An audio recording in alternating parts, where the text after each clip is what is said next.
Hello and welcome back to the Voice of Super, ASFA's podcast for the superannuation community. Today we're diving into some sobering new research about Australian retirement confidence. Just last week, AMP launched their inaugural Retirement Confidence Pulse, brand new research that's already making headlines. The first ever pulse score, 50 out of 100, which clearly indicates that there's a lot more that needs to be done. AMP has called it a wake-up call that too many of us still lack financial peace of mind about retirement.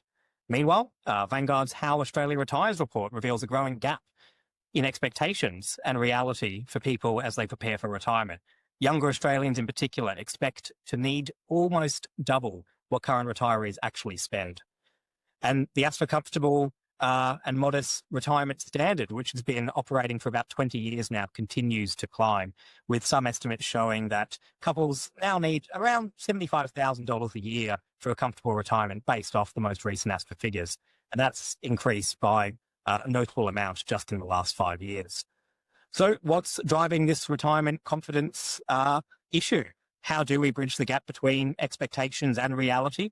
And what is the role of super funds, governments, and what's the role that individuals themselves can play when it comes to this? I'm James Quattlebaugh. I'm ASFA's Chief Policy and Advocacy Officer. I'm joined by Ben Hillier, AMP's Director of Retirement. Ben, thanks for joining us. Yeah, great to be here. Thanks, James. And I'm joined by Dr. Sophie Yan, Research Analyst here at ASFA. Sophie, thanks for joining us. Thanks, James. Thank you indeed. So, Ben, just last week, AMP launched this inaugural Retirement Confidence Pulse. As mentioned, the score was 50 out of 100, and it was labelled as a bit of a wake-up call. So can you tell us a bit about the research, walk us through the background and some of the key findings, but then also just what prompted AMP to sort of look at some of this this new barometer, this new metric, so to speak? Yeah, retirement confidence is something that we're really quite passionate about at AMP. It's a topic that, I mean, we talk about retirement a fair bit, certainly I do in my role, but retirement confidence in particular is something, we've known for some time, even before this pulse. We know there's a deficit of confidence.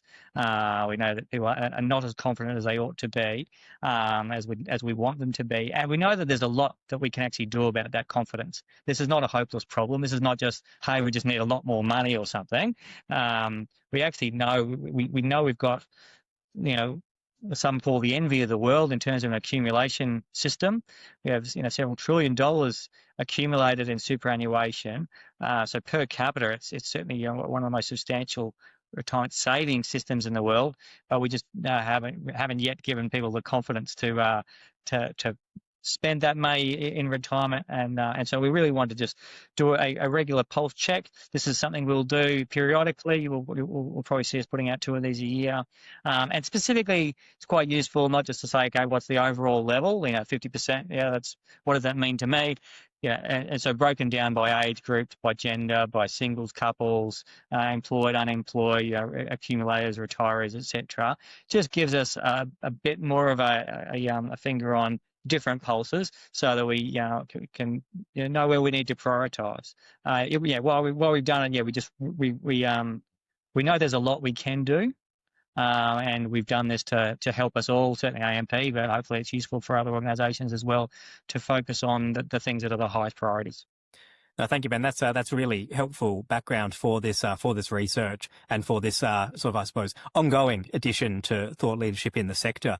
You talked about a few of the different, demographics and some of the different cohorts that are broken down in the research. And I saw a mention of this sandwich generation, and maybe that's the bread and butter of the whole thing, or maybe it's just sort of an interesting term in its own right. I mean, firstly, just for those who might not be aware, what is the sandwich generation? And then I suppose, were there any particular concerns around that cohort more so than, say, other demographics that you were looking at in the research?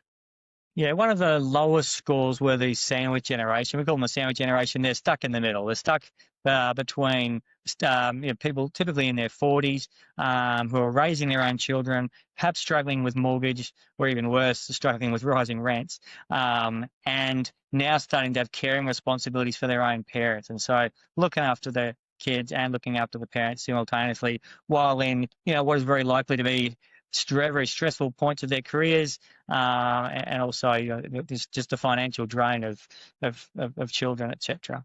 And so this is the some of the lowest scores we have in the survey, people in that generation. And there's a real strong gender bias in our survey, or perhaps bias is the wrong word, but an imbalance, should I say. And of course, those who are having an unduly high burden of caring responsibilities, both for children and for aged parents, is females. We know that clearly. And so, it's no wonder, of course, that females in particular who are juggling all these responsibilities just simply don't have the time and focus and energy to be able to focus on their retirement. They're just dealing with the here and now. And so as a result, they're reporting quite low levels of confidence. Makes complete sense. And I suppose, yes, as you sort of outlined, that is a particular stage of life where there's just so many cost pressures sort of facing families. And so, Sophie, thinking about sort of your past before coming to ASFA, you were, of course, a researcher at the Centre for Population and Ageing Research at the University of New South Wales. And sort of hearing some of the observation Ben has just made, it'd be really interesting to see if there's any, I suppose, observations you might bring, particularly this figure of a 50% confidence level. And how do you sort of reflect on what you've seen in some recent ASFA research, but also in some research before joining ASFA? So first of all, according to the last year ASFA survey, when we asked people about how much they think they would need for retirement, the number we have received from our survey respondents was all over the place. So from very, very little, which is a little bit ridiculous, to really high. That's also a little bit ridiculous. So that means people don't really have a clear idea about how much they would need. And then on top of that, only 51% have ever accessed any information or guidance on preparing for retirement.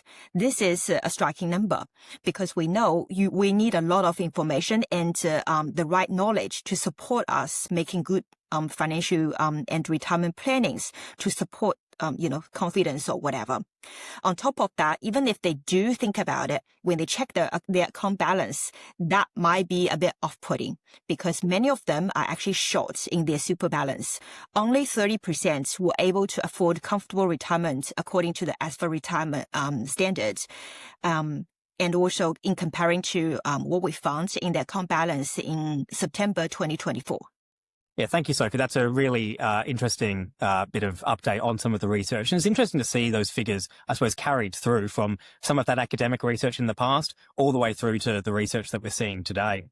And so I suppose that almost brings us to that kind of expectations gap amongst different demographics. And Ben, obviously in the research that AMP undertook, we talked about this sandwich generation, but do you think sort of even before we get there, when we're looking at younger Australians, are we seeing people being pessimistic or realistic? Is there a sort of a different way that we might approach that? Because what we're seeing often is, particularly amongst younger cohorts, people thinking they might need to spend a lot more in retirement than actually what we are seeing in terms of expenditure. So is there sort of a way that we can build people's understanding of what they might need in retirement or kind of, bridge that expectations gap? Any thoughts from you, Ben, would be great.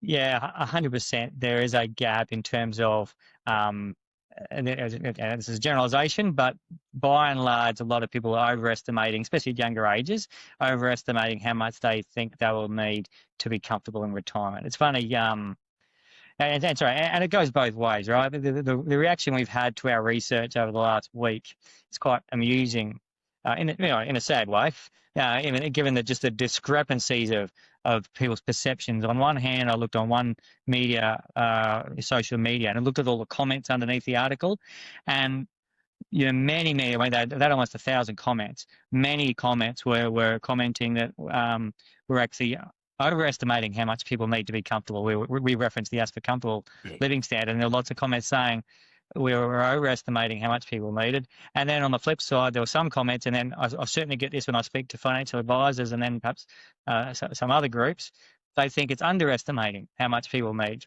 And you do have this really quite wide dispersion of perceptions. We know very clearly that as people enter retirement and experience retirement, their confidence levels increase substantially, their level of comfort increases, and they realise, well, wait a second, I'm not paying tax. The kids aren't home. Hopefully the mortgage is paid off or under control. We don't have work expense, public transport, et cetera, et cetera, et cetera. We're not saving, 12% of my salary for superannuation anymore. These are all quite substantial items individually, and they all add up to a whole lot of extra peace of mind that we're not necessarily expecting. And look, it is, we haven't found ways, I think, en masse to communicate that difference between, what you've got in your head of a $100,000 salary, what sort of lifestyle that gives you in your working life, that gives you a very, very different standard of living in retirement. That same $100,000 when it's tax free, et cetera, et cetera.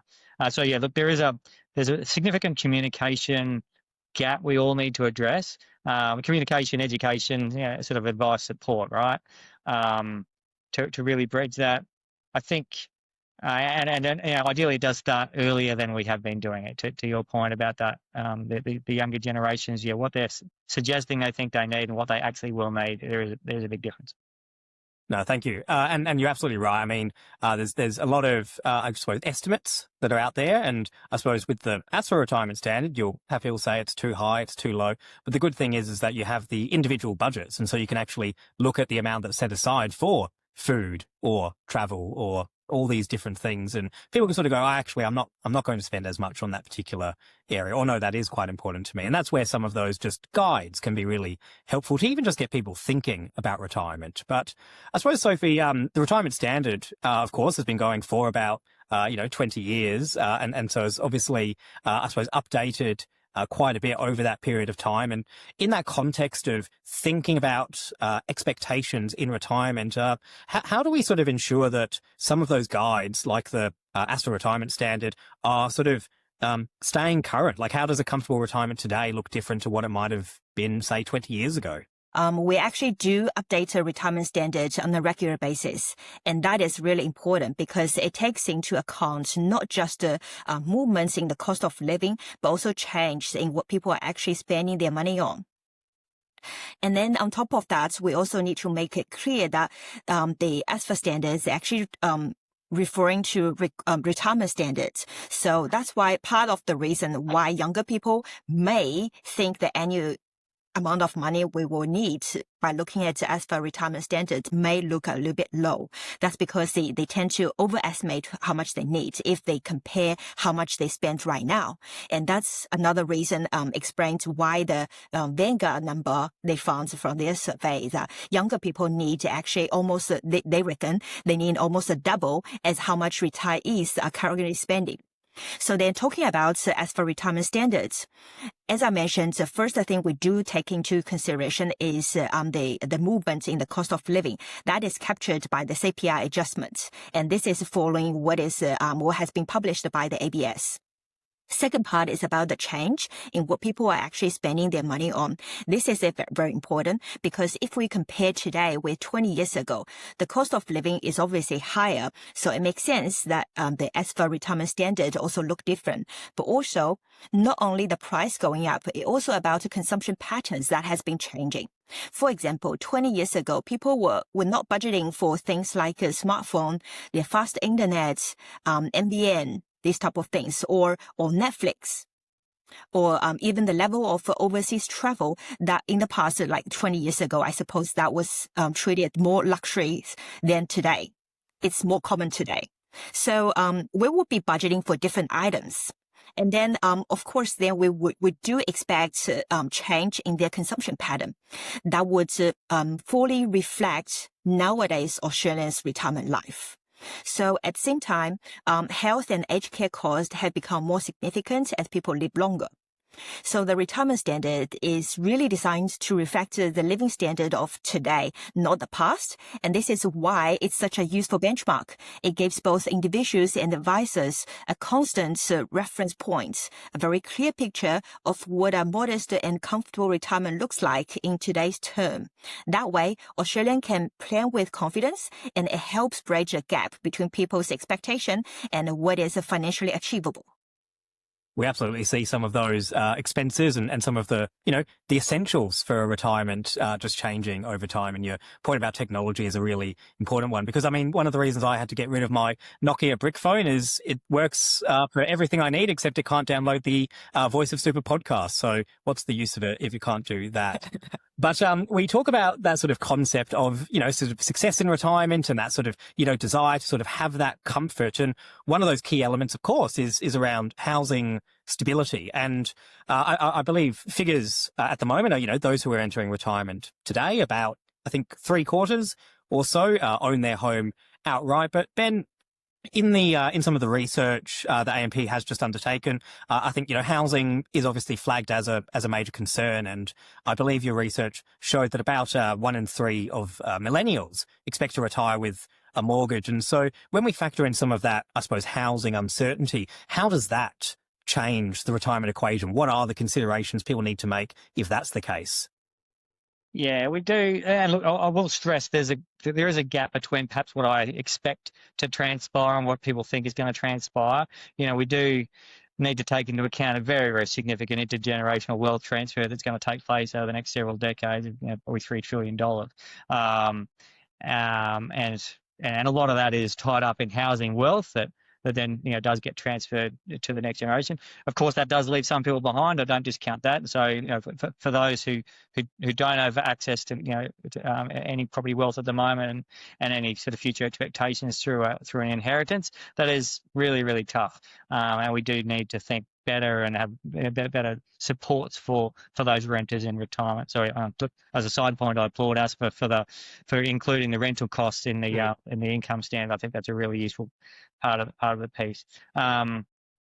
Look, yeah, we do have young people think that a significant and rising number of younger people believing that they won't be owning property at all. And similarly, a lot of their parents are concerned about exactly the same thing. We have a significant proportion of the parents, retirees, who would like to do more to assist their children.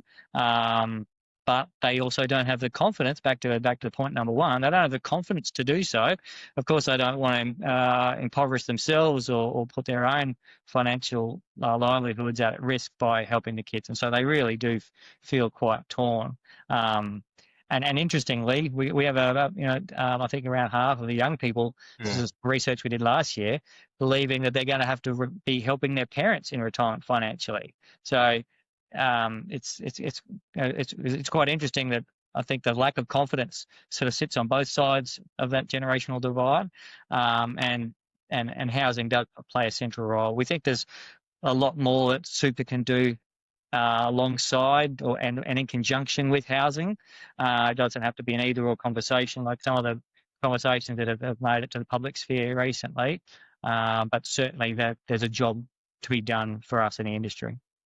It's certainly been welcome to see with some of the public policy conversations that, it shouldn't be one or the other in an ideal world. It should be both in terms of housing, in terms of super. And the more that we can focus on the root cause of the housing shortage, i.e. the lack of houses available, and the more we can focus on the core purpose of super, certainly the better, I think, for everyone. And I suppose, Ben, that almost sort of comes to, the research showing that Australians want more from their funds, guidance, education, sort of personalized recommendations, that sort of ability to sort of, ideally reach out proactively and, provide some suggestions, provide some solutions. And I'm sort of, wondering from AMP's perspective and sort of from your day-to-day role, I guess observations on what the research showed there, but also, what does that mean in terms of the sort of actual products that are offered as people start to enter retirement? Like what role is there or what need is there at the moment for some innovation